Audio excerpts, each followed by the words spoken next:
Hi, thanks so much for joining me. My name is Laura Stevens, and I'm going to be speaking to you today about some of the challenges that we're facing as parents during this really unprecedented time. I'm old and I can't remember a time like this in our lifetime. So, this has definitely been a challenging period trying to parent during the pandemic. One of the things that right off the bat, I think we need to acknowledge is how stressful this has all been for us as parents. Some of us are trying to work remotely from home and trying to do that while juggling the needs of our family and our household responsibilities. The feeling that I've been hearing from a lot of my clients' parents is one of guilt, a lot of guilt. I feel like I'm not being the parent I should. I feel like I'm not being the worker I should. I feel like, I'm letting things fall through the cracks, and very, very common feelings for right now. The stress has really been, as I said before, unprecedented. For those of you assisting children with the online school, my gosh, I feel your pain. That was a really difficult time for many, many parents. And so it's kind of about taking a deep breath at this point, thinking that, okay, I did the best I could with what I had at my disposal, and trying to move forward and really salvage something of this summer so that we can, relax and enjoy our children and our families. So one way that parents can really help their children and themselves is to really recognize those early signs of stress. Now, we're all different, but generally speaking, here are some things to kind of really look out for in terms of identifying how we're handling stress as adults. So, feeling confused, difficulty concentrating, feeling like you're letting things slip through the cracks. Some people will talk about, I can't even make a decision about what I want to have for dinner tonight, much less anything else. And those are really signs that, we're coming close to that overwhelmed feeling. But stress doesn't always only show up in our emotions. There are ways that it really impacts our behavior as well. And that's the outward behavior that people can actually see. So, some people, it really impacts them in terms of their level of irritability. It's kind of like everything is the straw that broke the camel's back, if you will. Wanting to be alone, feeling very impacted, just feeling very put upon by small requests. Difficulty sleeping is another really big one. It can really show up as a way that stress is impacting us. At this time, you want to watch your energy levels too. Some people can become very energized by stress, and it will speed up all of their actions. They'll be going through things very quickly, whereas other people are starting to feel very lethargic and very drained at this point. Both of those changes are something to recognize. Additionally, it can show up in our bodies. Stress can give us, stomach aches, headaches, body pain is another big one. A pain in the neck isn't just something your child is being. It's true. We carry a lot of tension in our neck and shoulder. So being aware of that, noticing if we're easily startled. I don't know about you, but for me, being easily startled is a big clue that, okay, I've got too much on my mind. That's my body's way of sending me a signal. But you want to look for changes in appetite and activity level. You want to, again, look at your sleep patterns. You also want to look at some of your emotions. Are you feeling anxious? Are you feeling like you're waiting for that next shoe to drop? I know a lot of people have spoken to me about that, my older teens and adults as well, that they feel this like impending doom. They're just kind of waiting for the next bad thing to happen. And that's definitely a major impact of stress. Some people will feel guilty, some angry, some just not caring about anything, being very apathetic. So if those are differences in how you would normally be, then those definitely could be signs that stress is becoming something to be concerned about. Some ideas for self-care for parents. And I know that with all of the things that parents today have on their plates, self-care is the one thing that really gets pushed to the side. But one of the biggest things that you can do to take care of yourself is just accept those feelings and know that you're not alone. So many of us are feeling frustrated, anxious, guilty, sad. And just acknowledging that, like, okay, this is how I'm feeling right now, as opposed to pushing it down and telling yourself, no, I shouldn't be feeling this way. How you feel is how you feel. Acknowledge it. And allow yourself to actually feel that feeling. And then it's so much easier to say, okay, so now what can I do? What needs to be done? Being kind to yourself is another way of doing that. Modifying your expectations.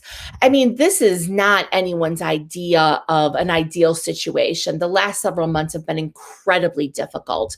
So we have to acknowledge that this is not perfect, nor is anyone thinking it's perfect. So we have to change our expectations for ourselves, for our home, for our work, for our kids. And where you can, kind of finding some small breaks. I know for myself, one of the things I really used to look forward to was the opportunity to drive to work and listen to an audiobook. No, I'm not 95, but listening to an audiobook was something I really looked forward to. And they were just for fun, kind of a guilty pleasure audiobook. So even something as simple as that, added into your daily routine, can give you that sense of, okay, I'm doing something to take care of myself right now. We talked about really adjusting our expectations. That's one of the biggest things that we can do to minimize stress. We want to let go of the judgment. You know, there's a part of our brain that is really good at recognizing when we're not living up to our full potential. And it lets us know that, right? That judging part of our brain. So we want to let go of that right now. We want to be able to say to that part of our brain, you know what? I'm doing the best that I can. I know it's not perfect, and I can accept that right now. You're not lowering your standards forever. You're just getting through a really difficult time. Also, and I know this can be incredibly difficult, but asking for help. You know, we're at a point now in the pandemic where things are starting to reopen. We're going to talk about some of the challenges that come with that a little later on in our talk, but asking for help, that might be going to your spouse who may be handling things very differently than you are right now, and saying, you know, in a very loving and trusting manner, like, I need some help right now. So using those I statements, I'm feeling overwhelmed, I'm feeling stressed, that's going to be accepted in a much different way than you aren't helping enough. So using those I statements and really explaining what that feeling is going to go a long way towards having somebody understand. One of the tips I like to give families is use a code word. You know, come up with, it can be a funny code word. It can be something from a TV show that you really liked, but come up with a code word and having discussed that ahead of time. The use of that code word can be a signal that, okay, maybe you need your partner to jump in, kind of like tag team in wrestling, right? Okay, I got to tag out, I'm tagging you in. Code tree, you know, lemon tree, right? That's the code word. Or again, something funny, peanut butter lasagna. Pick something that's not going to get thrown around in everyday conversations. And don't be afraid to reach out for help, whether that's family, professional help. I know that there are a lot of folks, teachers and people with childcare backgrounds that would really love to maybe assist for a few hours during the summer, or heck, all week long, so that you can kind of get back to the things that you were doing before everything shifted in March. This is a really important point. I remember the first time I heard this on a plane, and being a huge lover of children, I thought there is no way I'm putting my mask on before, helping my child or any other small child on this plane. But if we don't take care of ourselves, we aren't going to be there to help our kids. And it sounds trite to say that, but it's 100% true. So much is riding on us, right? I think the majority of people tuning in today are mothers, they're women, and we tend to take on an awful lot of those roles for ourselves. So putting on our own oxygen mask first is absolutely vital. So be smart about what you're letting into your world. If that's an anxious friend, or if that's, going on Facebook and hearing, conspiracy theories, or, being parts of, groups or things like that add stress. Maybe you need to lay off of that just a little bit right now. Recognize how you feel when you're through talking to someone. Do you feel better, or do you feel a little bit more stressed? And make some accommodations, right? I know for a while I was tuning into the news every day, and I really could feel it in my body and in my heart that it was taking a toll on me, and I had to stop that. So you know yourselves best, be aware. Setting achievable goals. I still think it's really important that we set goals so that we can feel that sense of achievement. Let's just make sure they're SMART goals, right? Let's make sure that they're small enough that we can actually feel the win. We want to feel that sense of accomplishment. Mindfulness. I know this is a word that gets tossed around a lot. I think sometimes people think it's all about, sitting in one place and saying Om for hours at a time, but can really be as simple as staying in the present moment. Women's brains are like a bowl of spaghetti, someone told me one time, that our brain noodles are all kind of wrapped around each other. We're thinking about a million different things at once. So just being present in that moment when your child is telling you a story, or you're watching a TV program, or you're painting pictures or cooking dinner, or in a work meeting, just being present in that moment without thinking about the past or the future, without trying to multitask, that alone is like a little break for your brain. That can be very mindful.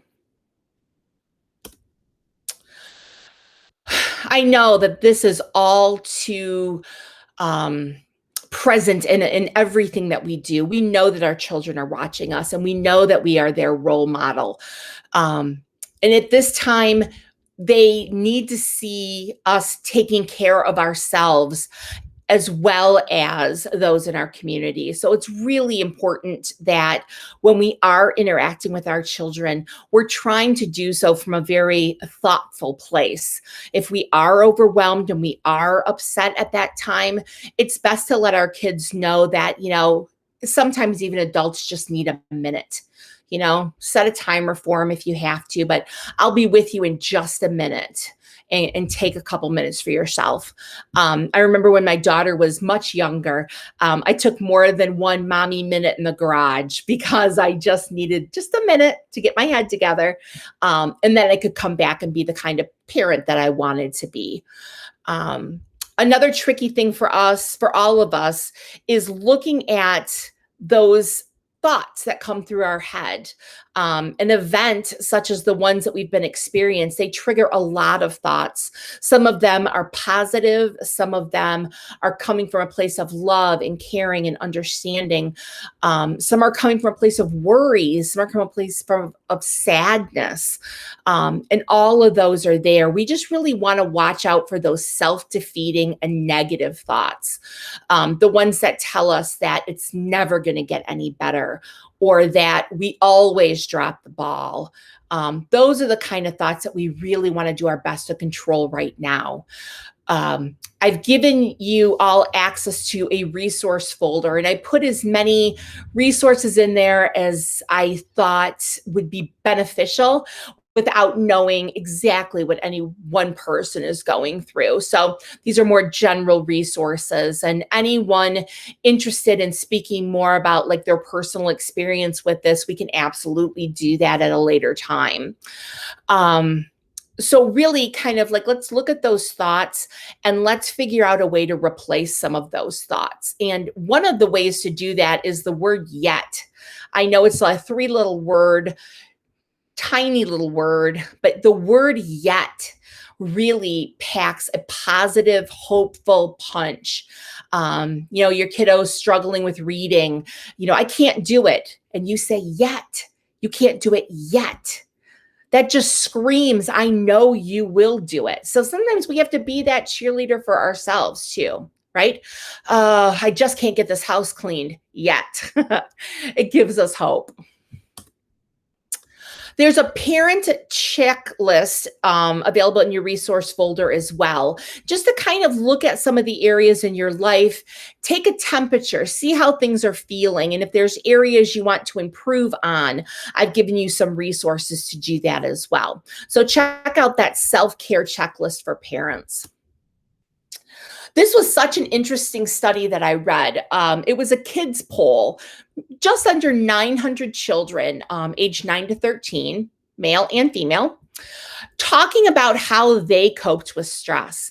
It really hasn't been until like the last maybe 20, 25 years or so that people really even were thinking about children's stress, aside from victims of horrendous trauma. But these are the things that our kids are telling us that are impacting them the most. Grade, school, and homework, 36% said those are really big stressors for them. 32% said family was a big stressor.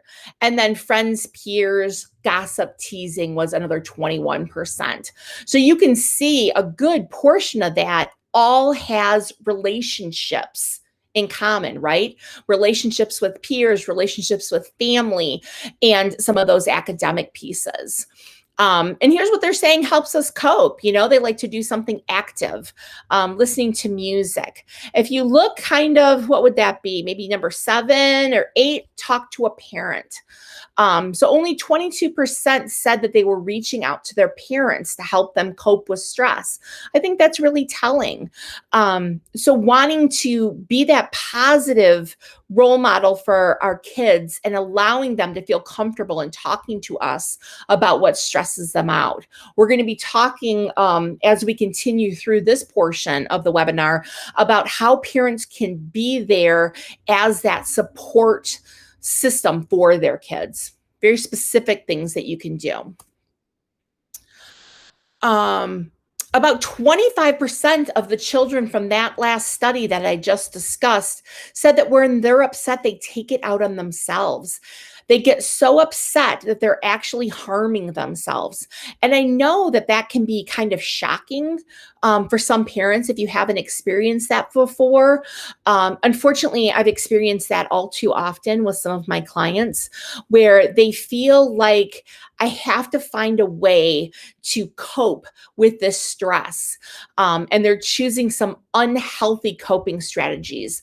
They're either limiting their intake of food severely so that it's causing them physical and mental harm, or they're overeating, losing their tempers, and causing damage to things, or keeping all of that internalized and then coming up with some of these physiological or physical things that are harming them, things like headaches and stomach aches.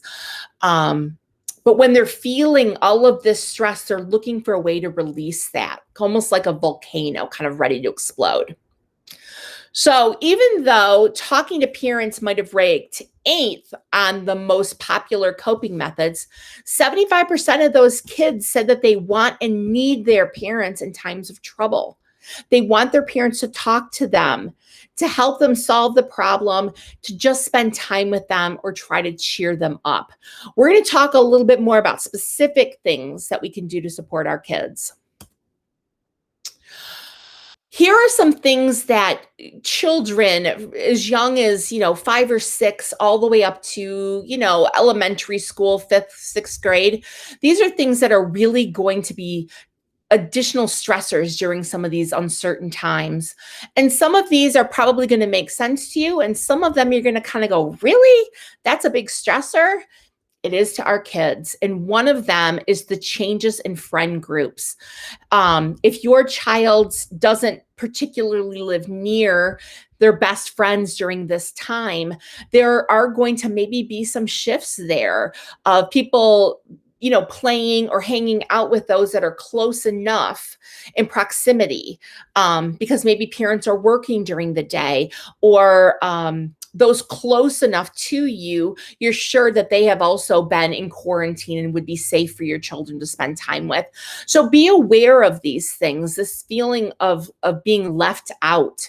Another thing that can be really difficult for kids is reconnecting. If you've got a kiddo who's a little anxious perhaps, or a little shy, maybe a little introverted, re-engaging with those friend groups, there might be like a little tentative to do that at first. So be empathetic and be aware that that could potentially take place. Difficulty with remote learning. I feel like I don't even need to talk about that. I personally don't have any younger children right now going through that, but it was such a difficult time for everyone involved, teachers, parents, students. I'm going to let that one go. Changes in relationships with the parents. Now that you have been home, and many of you are trying to juggle home responsibilities at the same time as your work responsibilities, at the same time as trying to be, a coach and a mentor and a teacher for your children during these online school activities. You're now the referee, and perhaps more sibling squabbles. You're imposing screen time limitations. You're making sure kids follow the rules. That can put a real strain on the relationship. It's shifting, right? The parameters of that relationship have been strained a little bit. Your kids have lost touch with some really important supportive people in their lives: counselors, teachers, principals, coaches. And here's a big one, and I do want to talk more about this as we move further into the talk, but frustration over how their friends are managing social distancing. We can do all of these things to keep our children safe, and if their best friend Billy isn't doing these same things, it puts us in a very difficult position as parents. Do you want to be that parent who doesn't want their child to see their friends? How do you explain that to your children? How do you work through your child's disappointment and frustration in a way that's going to be beneficial and helpful? We'll talk more about that. Some specific things for adolescents, the milestone events. I'm sure all of us can just really imagine the disappointment of missing prom, or your graduation, recitals, things of that nature.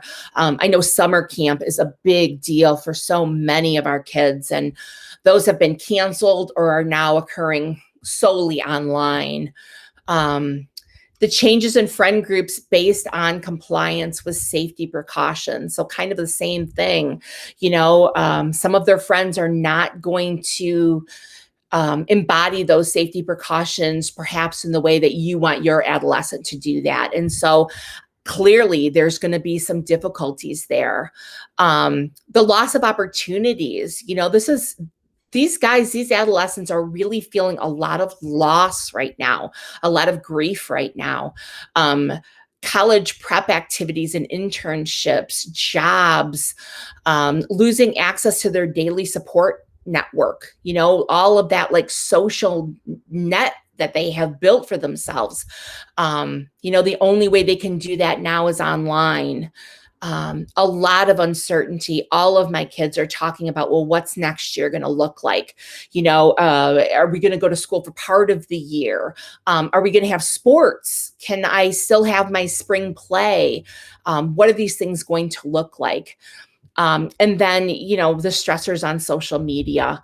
I'm sure if you haven't yet, you will soon experience, that push and pull between kids and parents about how much social media is appropriate, how much time should they be spending on electronic devices, and then what kind of information are they getting back from those social media sources? So definitely something that we're going to talk about a little bit more. Something you're going to want to talk about in advance with your kids. And I did put some resources together for you in that folder. Some signs of stress in kids and adolescents, some of them are going to look the same as they do in adults, and some of them are going to vary by age. So I've got some general guidelines here, but then we're going to talk about it according to their age as well. Typically, kids aren't going to say, wow, I'm so stressed out. That's really an adult thing. They may not recognize it. They may not be able to verbalize it. They may not be able to let anyone really know that it's stress that they're feeling. You may get a lot of like, I'm angry, or you may get a lot of, I'm tired. I don't feel like it. We'll talk more about that. In school-aged kids, the thing that we really want to look for is behavior, right? They're going to seem off. They're going to be irritable. They might be bouncing off the walls, hyper. So you can kind of get two sides to that coin. You can get the really withdrawn, lethargic child, and that's how they're experiencing stress. They're really pulling in. And then you can get the kiddo who's just kind of bonkers and bouncing off the walls, more so than usual. Having a hard time managing impulses, right? Or focusing. You might get some new behaviors that pop up. Teenagers and adolescents might withdraw a little bit more. Some kids aren't going to show those behavior symptoms, but you're going to get the stomach aches, the headaches, trouble sleeping. If you have eczema, asthma, any of these like chronic conditions, sometimes those can be flaring up at the same time as well. Kids that are a little bit older or adolescents, young adults might be doing some more risk-taking behaviors. Even if they haven't smoked or vaped or gotten into alcohol or drugs in the past, they might be looking for something new to kind of take their mind off of this. So we just want to be aware of those things. So in our preschoolers, you're going to see some behavioral differences. You might see them being a little bit more clingy, a little bit concerned to have mom and dad out of their sight. You could see some regression in toileting, difficulties with sleep where possibly it hadn't been there before. Sometimes they'll revert to baby talk. There might be some changes in typical behaviors, a lot of whining, difficulty, playing alone, those kinds of things. On the right-hand side here, there's some ways to help, patience, understanding, knowing that these things are coming and trying as hard as you can to maintain your own sense of well-being. Our kids are going to pick up on us being stressed, and especially when they're young, not understand how to relate to that energy that they're picking up. So as much as we can, kind of taking that deep breath and giving our kids some of that attention that they might be clamoring for right now. For our school-age kids, again, you might be seeing some of those same things, maybe a little clingy. I know one of my kiddos kind of went to not wanting his door closed at night, not wanting to close the door when he uses the bathroom, wanting someone in the bathroom when he takes a shower. It's just, I'm feeling uncertain. You can get some physical symptoms, competition for parents' attention. We're going to talk about siblings competing for parents' attention towards the end of the program, but that's definitely one of those things that you can see. Again, maybe being a little bit more anxious or concerned about seeing kids or concerned about going back out into the world. A lot of the same techniques are going to help. A lot of patience and tolerance and reassurance.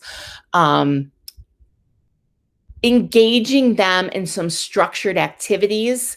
We'll talk about the need for structure here in a little bit, but really, kind of having some boundaries in place, some structure to their day, allowing them to be active to the point that you're comfortable with, but really getting a physical release or a creative release for some of that stress would certainly help.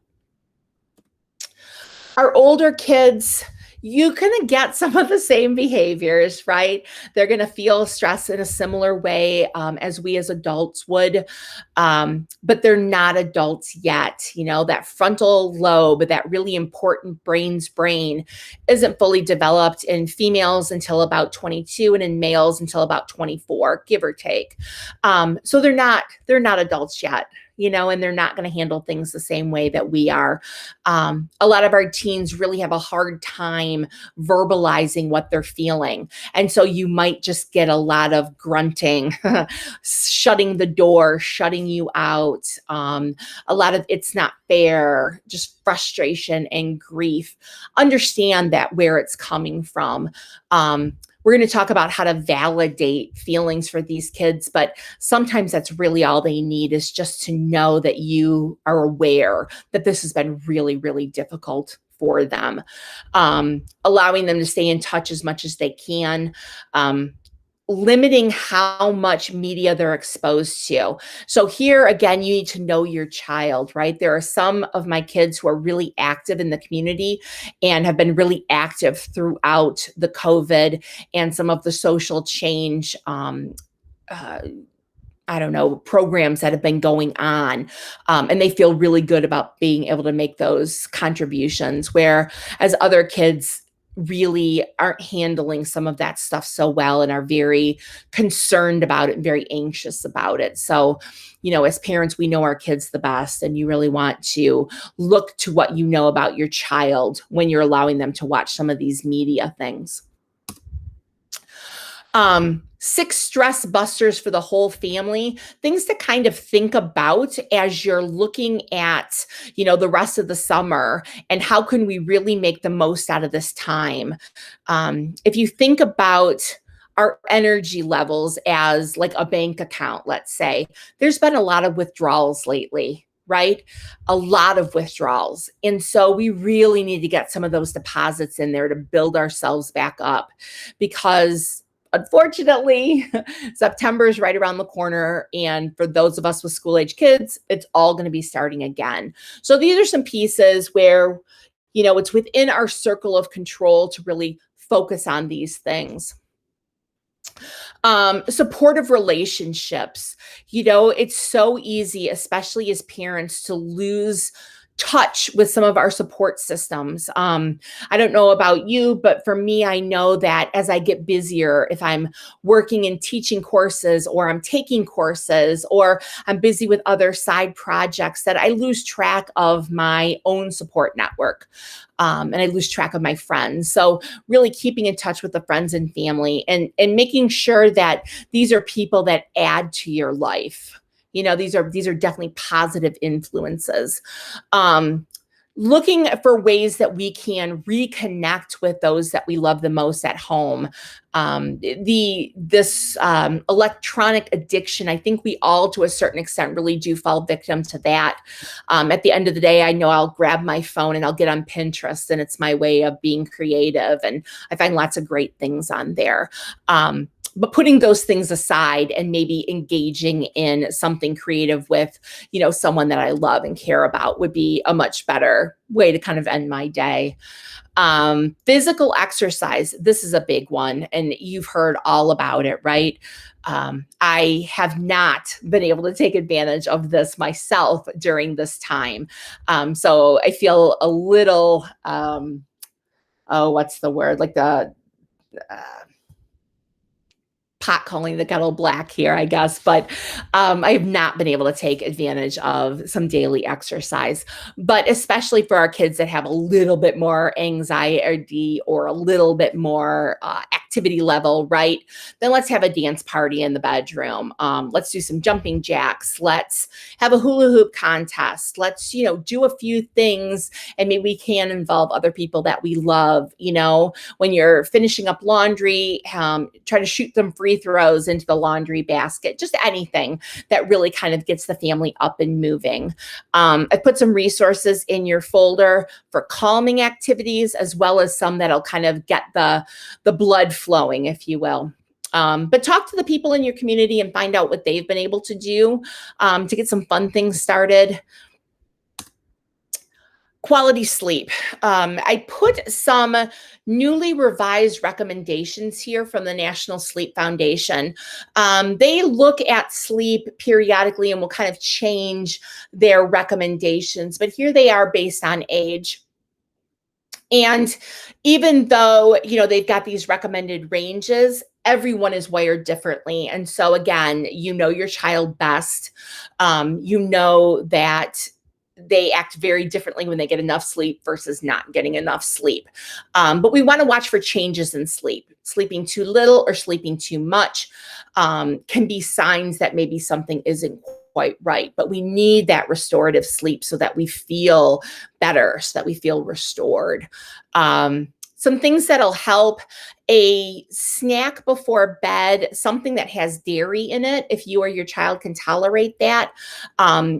Tryptophan is something that's in dairy. It's also in turkey, but it's a chemical compound that makes us sleepy. So that's why dairy is a really great thing to have before bed. It also has a nice balance of fat and protein, so that slows down any sugar absorption. So that's always a great snack to have before bed.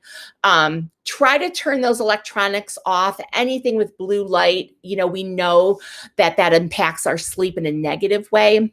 Again, you have to maybe experiment a little bit to find out, how long you need to go without it. But especially for those who have difficulty sleeping, it can really make a difference. Nutrition. Again, I've had so many people tell me that this is the best time I should be, losing weight. I should be dieting and exercising because I can control everything. And I don't know about you guys, but I'll be honest, I have not thought about this as being a time of weight loss. I'm really just kind of thinking about this as a time of, food for energy, food as fuel, if you will. It's not at all uncommon for us to really crave those quick carbohydrates: breads, chips, crackers, pizza, and sugar. All of those things will eventually break down into sugar, and they're metabolized by our bodies really quickly. So you get big highs and lows when it comes to blood sugar. Kids aren't immune from this either. I know that there are some children who react strongly to any kind of sugar, and others that it's not as big of a problem. But you do want to just kind of watch that we're not doing a lot of that comfort eating, especially our kids, because that's going to be that much more difficult to kind of control our emotions and behavior if our blood sugar isn't controlled at that time. Some mental and behavioral health care, some meditation, mindfulness, prayer, if that's something that, as a family you believe in. But there are lots of resources out there to help. I've been amazed at the way the insurance companies have stepped up and allowed things like telemedicine. There are so many companies out there providing mental health and behavioral health resources for free. So really a lot of options for you. I've put some things in the resource folder that might be helpful for you. Calm, Headspace are both great apps if you like those types of things. If you go on YouTube, there are a variety of relaxation stories and guided relaxation videos for children. I think it's Sirius or Pandora. One of them has a whole playlist for the same thing: relaxation, meditation, mindfulness. And the kids love it because it's a fun little story. But definitely these types of things are very, very helpful. Obviously, you can call us at Child and Family Solutions Center. we offer a free consultation to see if it's a good fit between you and that practitioner. And we see, children and adults of all ages. So if we can be of any help during this really trying time, please don't hesitate to reach out. I want to speak a little bit about grief and loss, because so many of us have been touched by losses of family members, loved ones, due to not only the COVID-19, but some of the social changes that our world really is going through right now. Finding ways to support each other during this time is challenging, because during this time, this exact time when we all want to come together with our friends and our families and celebrate the life or mourn the death in ways that we would typically do by our culture or our religion, unfortunately, we can't do that in that same manner because of some of the social distancing mandates that are still in place. So understanding that this is a different time for that. There's a lot of emotions that come with that. A lot of anger that comes from not being able to do things in a way that's really value driven and important for your family. Talk to people, use any way that you can to keep people connected. Find unique ways to honor this person. Maybe it's planting a tree in their name and, really being able to go to that tree and feeling like you're with that person. I have a variety of activities for younger children too. So please, my email and phone number will be included at the end of this. Please reach out if I can be of any support to you or your family, with a loss. And don't forget about those religious, spiritual, or community-based resources that are out there for you as well. A few other areas of concern. Watch the way that your child or teen interact with others. We've been, I hate to say the word locked up, but we've been locked up together for months. And so changes in behavior may have come about slowly, and you may not see them the way somebody who hasn't seen your child in some time might be more aware of them. So really kind of watch the way that they're interacting. If your child is having a play date with a friend for the first time in a while, touch base with that person, so that you can kind of see how they were during the play date.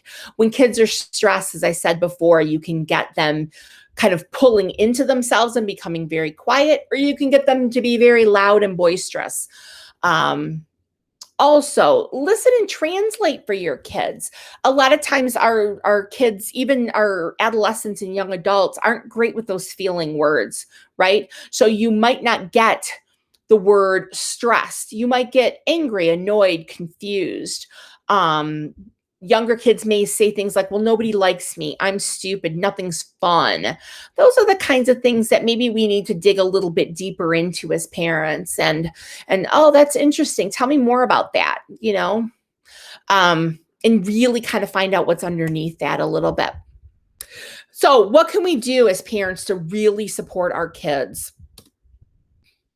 Talk about what's going on. And you have to obviously consider their age when you're doing this, but it's okay to talk about this. To a certain extent, I think it's okay to talk to our kids about some of the stresses that we're feeling too, right? As we're listening to them and we're empathizing with them, we want to give them that same chance to empathize with us. Right? I know I miss my friends too. It's been really hard for me too, just so that they can start to understand that, okay, we're all kind of impacted by this. I think a lot of the emergency, the sense of immediacy has kind of passed on the COVID-19 virus.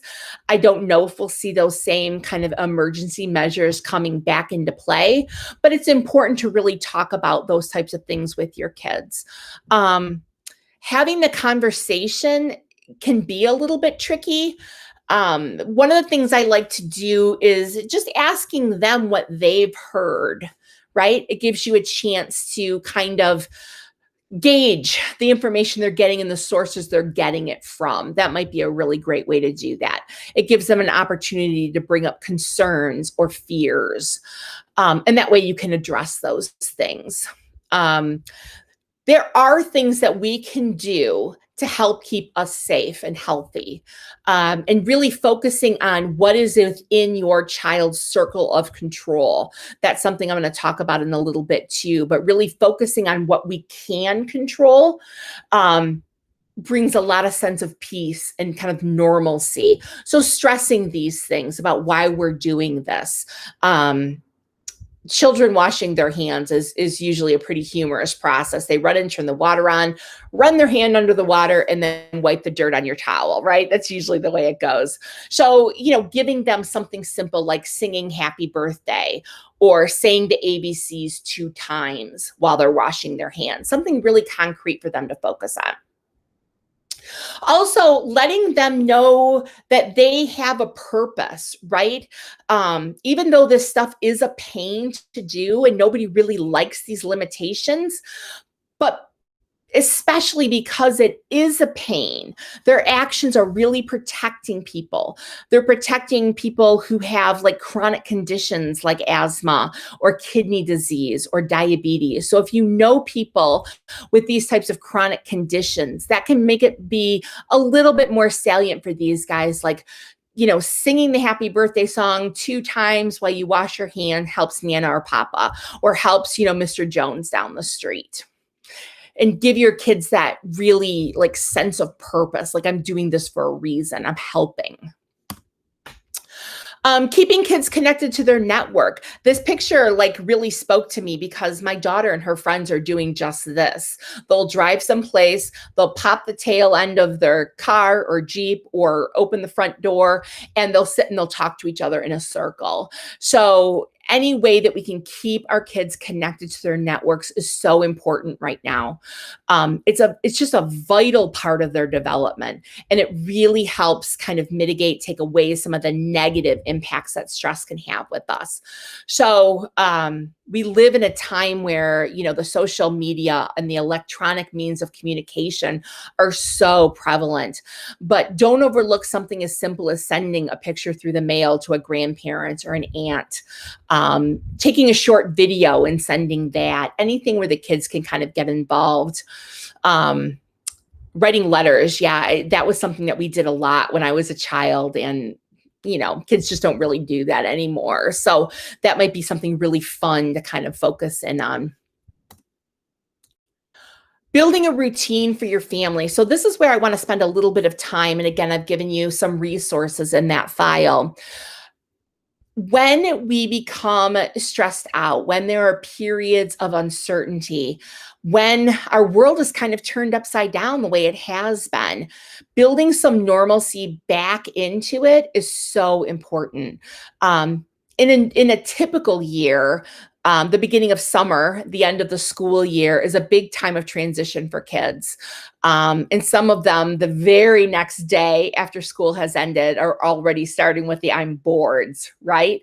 So looking to put some structure and some routine back in there, it's so important. It needs to be predictable. It needs to be consistent to the greatest extent that it can.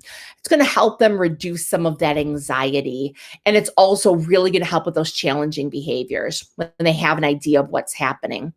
Now, depending on the age of the kiddo, you might want to have something visual so they can see that. They may not have needed a visual schedule before, but things are different now. And so knowing when they're going to get to do the things that are important to them, or knowing when they're going to get to spend time with mom or dad, is a big, big deal. Gives them a sense of control. You want to make sure you have set bedtimes and wake times. Obviously, if they don't need to get up really early for school, the tendency is to be a little bit lenient, and that's great. That's fine. The National Sleep Foundation says anything, within an hour of a typical bedtime is normally okay. Again, your child, and if that's not going to be okay, then you might need to be a little bit more strict. But we want to avoid drastic changes in bedtime because you're going to pay for that the next day, right? So we want some quiet time in there.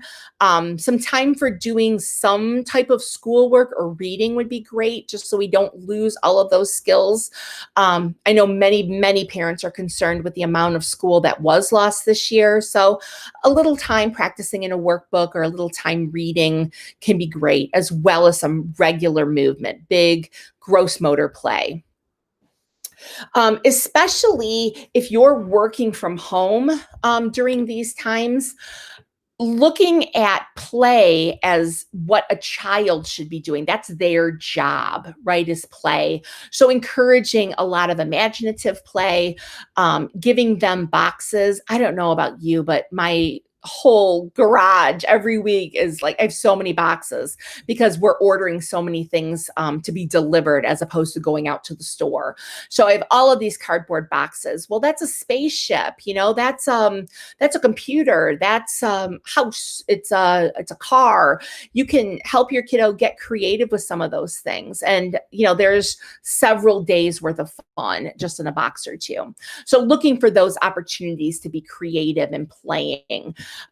If you are able to get outside and get people moving, that's even better, right? Let them get out there and burn off some of that energy.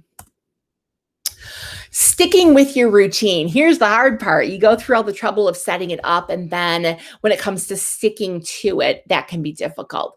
But take some of that pressure off yourself. This isn't perfect. This isn't somebody else's idea of the perfect day. This is just putting some structure in so your kids know what to expect. There are going to be changes at the last minute, and kids need to learn how to deal with those too. But not every minute of every day has to be structured.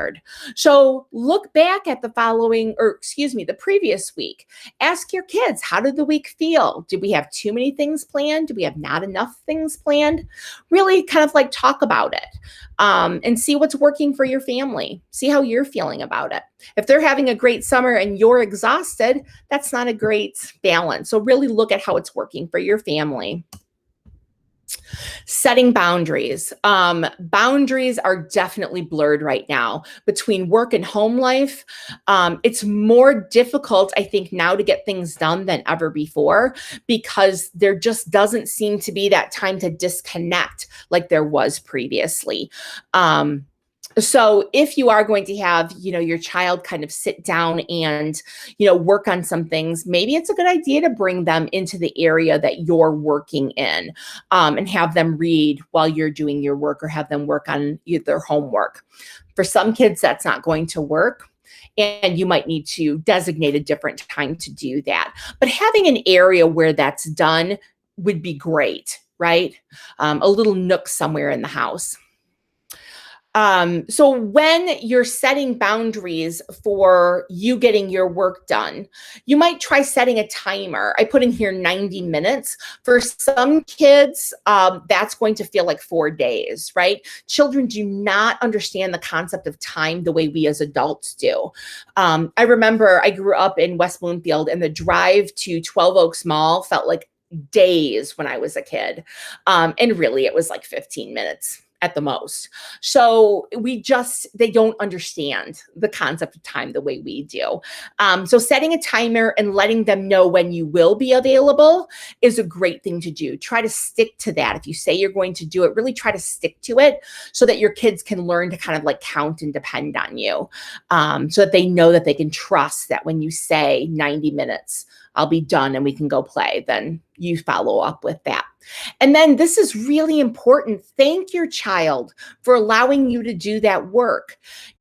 Some people might think, well, why would I thank my child? They should be letting me do my work.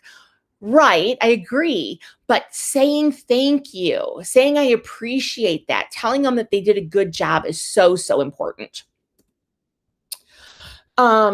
Model healthy coping mechanisms. Again, I think it's okay to a certain extent to let kids know that this is stressful for all of us. And that's why we're doing some of these things, to try to help us all be a little bit more calm. Let your kids help you be a problem solver. we want to, as parents, solve all of their problems, and they want to, as children, come to us to get our help with that. But we can turn the tables and we can have kids help solve some of these problems. Give them those opportunities.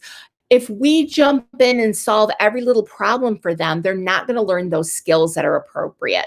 So again, you have to tailor this to the age of your child, but helping them, asking for their help and allowing them that sense of purpose is a wonderful, wonderful gift to give to your kids. Help them understand the emotions that they're feeling right now. You can do that by kind of looking at them and pointing out certain things about their face or their body that lead you to believe they might be feeling a certain way. And I put some materials in that resource folder again for you. Promote some media literacy. We all spend a lot of time online, and you can sometimes run into some things that are definitely one of the negative effects of being online: cyberbullying, some questionable content, or even just some of the negativity that can be out there in social media. So let's talk about it, right? Let's give our kids the tools to kind of handle some of that stuff and let them feel comfortable coming to us and saying, hey, I found this and I'm not too sure about it.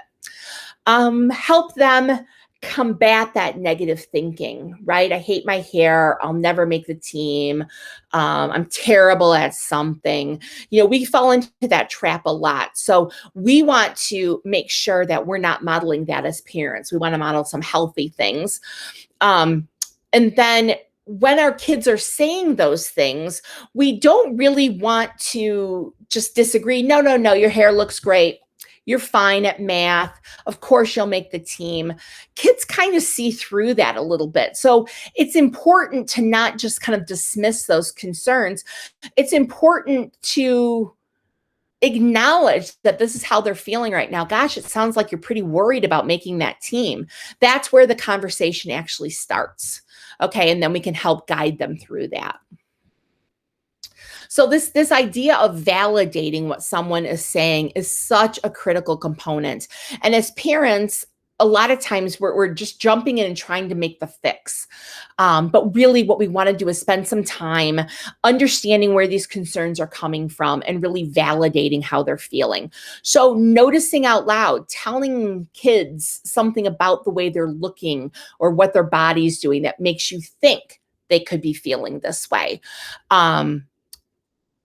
Commenting on things like, wow, that must have been really upsetting, or, oh, I totally understand why you were upset about that. You're not saying the behavior was correct if they got really angry, but you're saying, I understand why you would feel that way.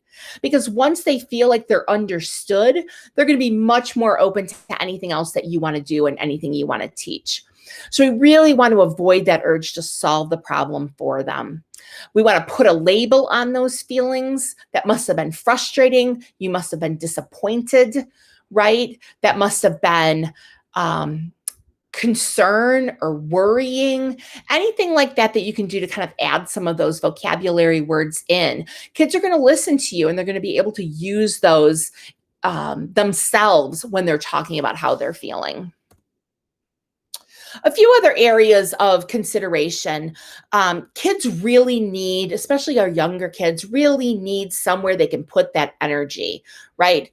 Let them play, let them run, get them, into journaling or artwork or exercise, make music, anything like that. I put some fun resources in that resource folder to keep kids engaged this summer. A lot of virtual tours for museums. There's a virtual tour of the planet Mars. There's science experiments and creative online camps, all kinds of resources in there for you. Remembering how to play. As adults, we don't necessarily spend a lot of time playing and just really enjoying the moment. But I honestly can't think of a better stress reliever than to run through the sprinkler with your kids or throw some water balloons around or get messy finger painting. Really enjoy that moment. When I was typing this up and I had put on there, play the game The Floor is Lava. That's a great time. I mean, that's so much fun. and kids really get a kick out of adults acting silly. I think I owe most of my success in my career to the fact that I am willing to be silly. Kids really like that, right? It's part of their job. It's developmentally like how they're learning things. So let them have that time and really get in there and experience that with them. One of the concepts I wanted to kind of introduce was this idea of special time. So this is really important, especially if you have multiple children of different ages, but trying to set aside a little bit of time for some one-on-one activity with that child and one of his parents. Where the child is kind of leading the activity. It's a child-led activity. When I watch adults play with kids, so often they're asking a lot of questions, or they're giving instructions, or making redirection attempts. And that can be fine, but for some kids that really takes the fun out of play. Some kids see answering questions and you giving them instructions is just more of the same. And we really want this special time to be special.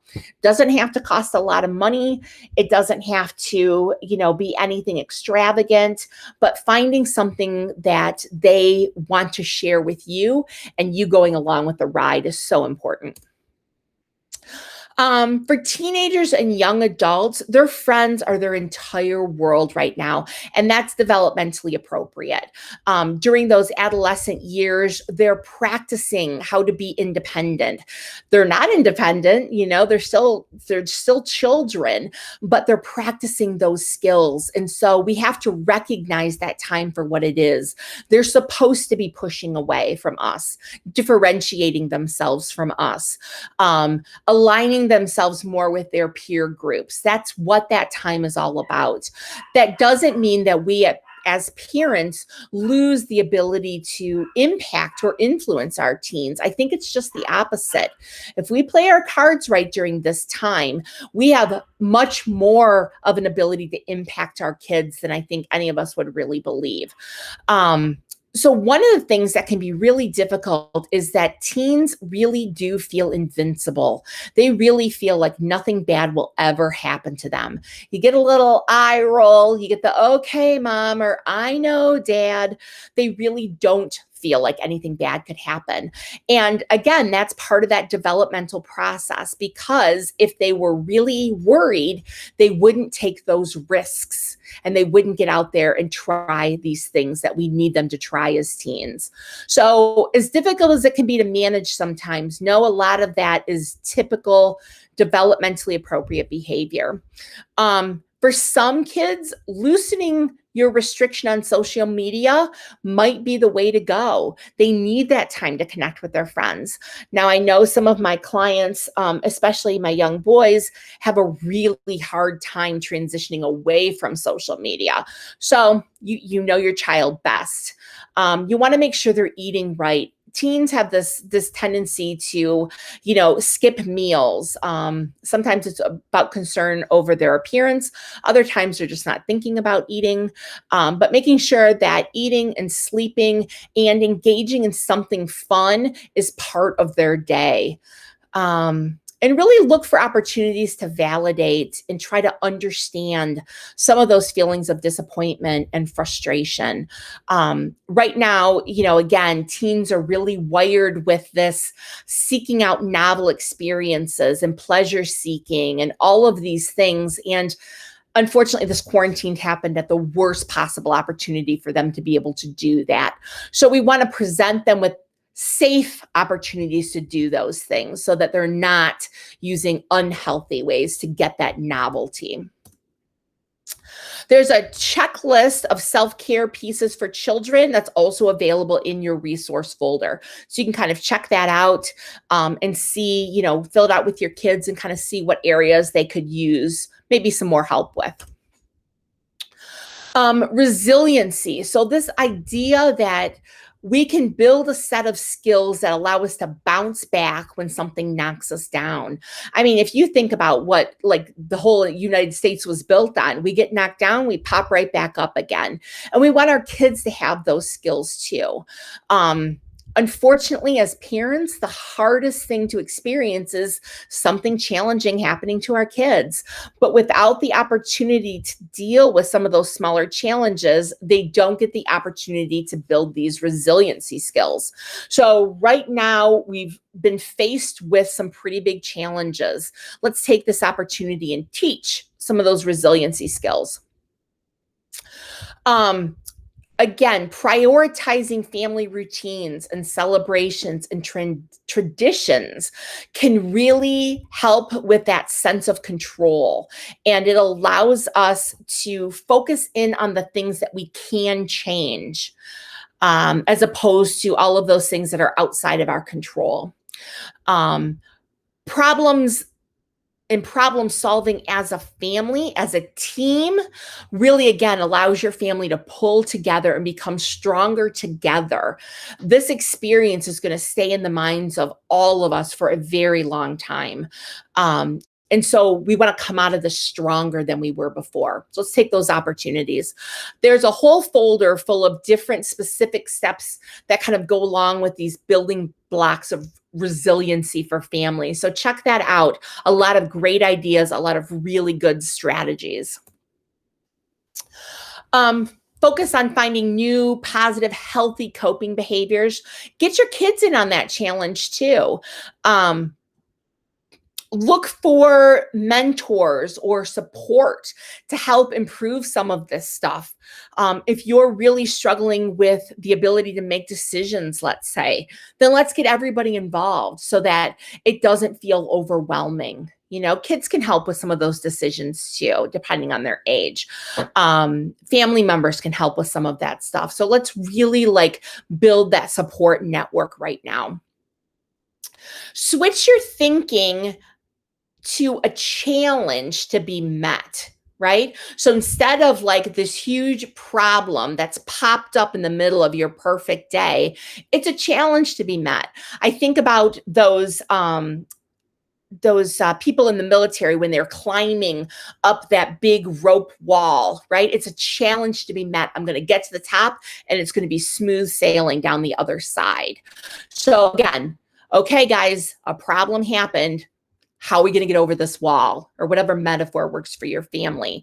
But there's some great circle of activities in that resource folder for elementary age students as well as our adolescents. So, feel free to pull those out and really work with your child on what can they control and what can't they control. Not everyone is going to react to the same way about being allowed some freedom to get back out into the world. This picture was really interesting. You've got a line of kids with a hula hoop around them, trying to show what social distancing looks like. Things aren't completely back to normal, right? We still need to be very cautious. And so this gray area is so tough for kids. It's going to be okay to do some things and not other things. It's going to be okay to see some people and not other people. And that's really going to be confusing for kids. So this is where a lot of empathy, validating those feelings of confusion, and really trying to explain ahead of time, if you can, what you're feeling. I have some concerns about going out to eat at this restaurant. Let's talk about this. So definitely kind of know ahead of time that not everyone's going to react the same way. Sometimes our kids are going to show a little bit more anxiety. They're going to be a little bit more inward, or they're going to be a little bit clingier. We want to avoid giving too much reassurance, because then our kids get used to that, right? If we're always the one reassuring their what if questions, they're going to get used to that pretty quick and really have a hard time when we're not there. We want to maintain our own sense of calm and really look for those silver linings wherever we can find them. Notice, label, and accept those emotions, right? Teach your child to talk back to those worries. Okay, there's my anxiety again. She's trying to keep me safe, but I'm going to go ahead and make the decision to do this activity, even though I'm a little bit nervous about it.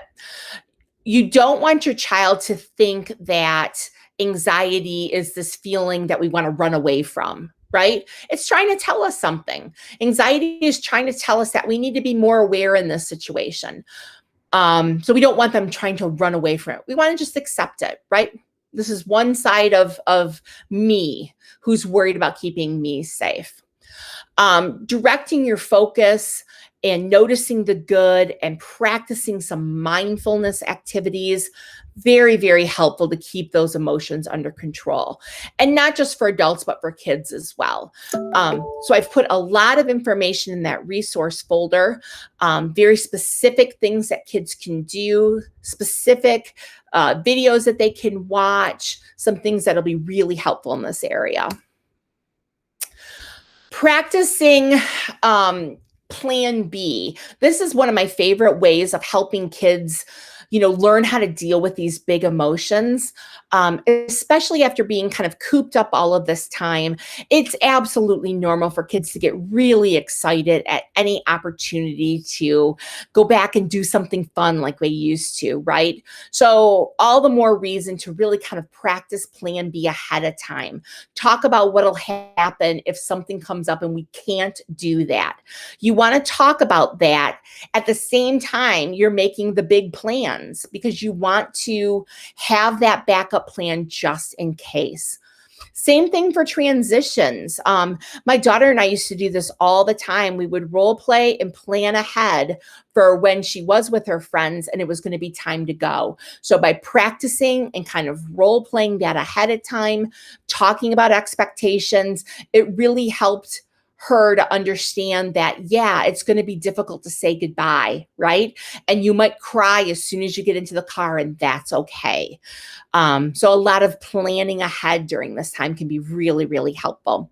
The code word that I mentioned earlier can be really, really helpful. And then again, the biggest thing that we have as parents is our attention. So using our attention when they're engaging in those behaviors we want to see more of. So instead of just saying, oh, good job, say, oh my gosh, you did an amazing job getting your room cleaned right when I asked you to do it. Be really specific, be really excited about that. Notice when they're doing the right thing. Especially for teens, like we talked about, this is that time that they're establishing their own identities and pushing for more importance. So we really want to try to see it from their perspective. I'm going to look stupid wearing a mask. Okay, it sounds like you're worried about what your friends might think, right? Kind of reading into it and seeing where that concern is coming from.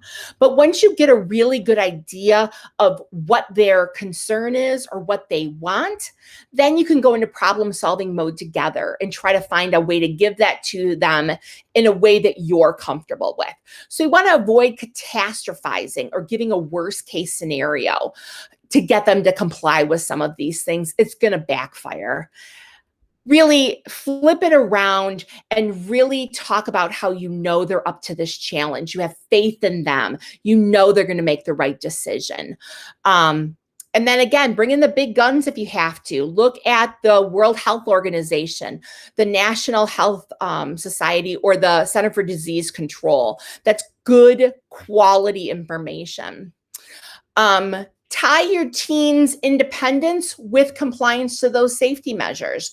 The more they're willing to follow these things, the more freedom they can have. And so that might be helping them come up with creative ways of getting together with their friends. Now, if you do that, make those suggestions when they're upset, they're not going to listen to you. So you want to do that kind of ahead of time. You want to do it at a time when everyone is calm and happy. But being the Kool-Aid house, if you will, the one where everyone's coming over, allows you to have more control over that. So maybe it is a backyard movie night, right? Maybe it is driving them up to the school playground and, with social distancing, letting them play together. It's not fair. You're going to hear that a lot. So preparing for these tricky situations. Not all families are going to abide by these guidelines in the same way. So you have to validate and understand those feelings of frustration and disappointment ahead of time and really prepare for what that's going to be like. Quiz them a little bit. What are you going to do if this is a situation? What are some things you could tell, your friends if they're asking you to do things that are going against what we've talked about for safety? And then one of the things I used to do all the time is tell your friends that your mom is really strict and isn't going to let you do that. Throw me under the bus. I will totally take it. So that, again, gives them that like built-in excuse, right? Teenagers lie. A lot of kids lie. They lie for a variety of reasons, but one of the big ones is to avoid disappointing you, to avoid getting in trouble. But right now, them not being honest with you can have some pretty severe ramifications. So allowing them to come to you and not hearing a lecture or not being punished for it and saying I might have been exposed. I took my mask off, something like that. They have to feel safe in coming to you with that stuff. So you want them to know in advance, that it's okay to come to me and tell me these things because I have to keep everybody else safe. So really big thing to talk about in advance. Oh, the siblings, right? I love this picture. So they're your best friend on one part, and then they're trying to get you in trouble at the other side, right? So I feel like this picture says it all. Obviously, everyone's family is a little bit different. And so the interactions between children are a little bit different. So these are some general things to think about. You don't want to pit siblings against each other, even for fun competition. It's not a see who can be quiet longest, see who can pick up the most toys. All of those types of things really like kind of pit children against each other. Same thing with comparing them. Or assigning them an unintentional victim or aggressor role. It's easy to see an older child picking on a younger child and assuming they're the ones who are being the bully, but it's not always the case. Praise in public and punish in private. I mean, that goes for if you're running a company of, 500 employees, or if you've got a house with 2 kids in them. You don't want to punish or scold a child in front of another child. You want them to be able to save face with their siblings. Modeling calm and appropriate, respectful problem solving. You can't say do as I say and not as I do, right? So if you're losing your temper and you're yelling, that's what your children are seeing. I talked about special time a little bit, but know that kids are going to want some alone time. Kids of all ages need to know that they have a place that they can go when they just want to play alone, or they want to play with a special toy that they don't want to share. That has to be okay. Catch them being good. We talked about the importance of really specific praise. Think about some like house rules and have your kids help you design those so that, again, you're looking for areas that might be problematic and you're being really proactive in coming up with ways to solve that. Consistency. There is no better gift than you could give a child than being consistent. So they have to know what to expect from you. If sometimes you fly off the handle and yell, and other times you're very calm and can walk them through it, it's so confusing.